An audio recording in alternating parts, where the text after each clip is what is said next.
Cameroon, Bantou, Africa, Bantou, through the world, Bantou. Sujet de Samuel Eto'o-Fils, il faut dire que et la Fédération camerounaise de football, détournement d'argent de la Russie, compte privé, Qatargate, sanctions, pas sanctions, l'État doit réagir ou pas réagir.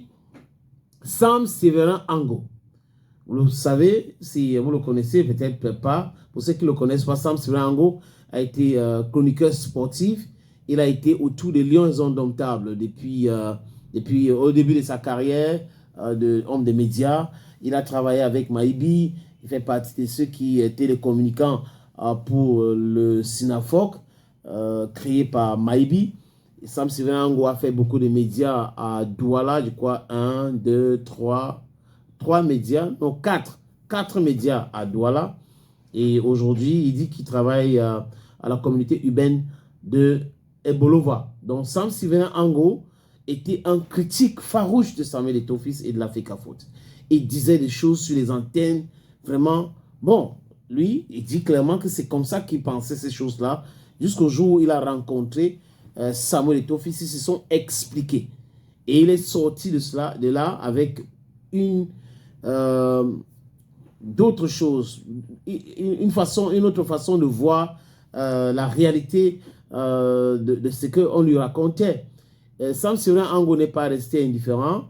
Après cette buzz qu'on a créé autour de Samuel Eto'o-Fils, il aurait détourné une forte somme d'argent.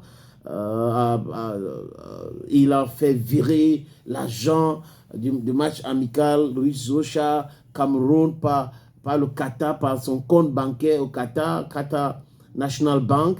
Sam Séverin dit ceci: la cabale orchestrée contre Samuel Eto'o-Fils par les TA, je viens de prononcer l'autre mot, parce que ça ne nous concerne pas ces mots-là, on ne va pas mettre ça dans nos lexiques.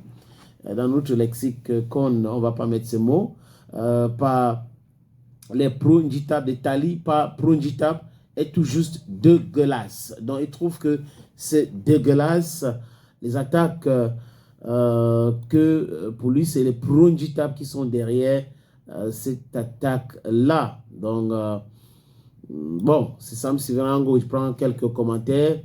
Rennes dit qu'on les attend au TAS, on n'a rien. On n'a rien à leur dire sur Facebook, on les attend au TAS. Si on a gagné 200 procès au TAS, ça ce n'est rien.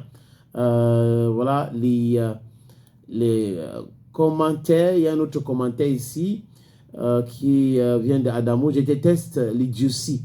Dès la première ligne de ce document, on peut constater la bêtise. Exprimer le document est faux.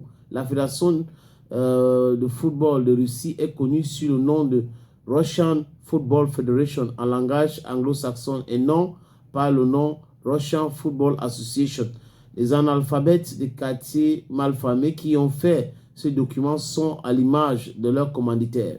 L'adresse est erronée. Il s'agit plutôt de celle du comité olympique de Russie et non celle de la Fédération de Russie. Bande amateur. Donc, celui-ci trouve que il y a beaucoup d'erreurs sur ce document qui circule. L'adresse n'est pas l'adresse de la Fédération russe de football.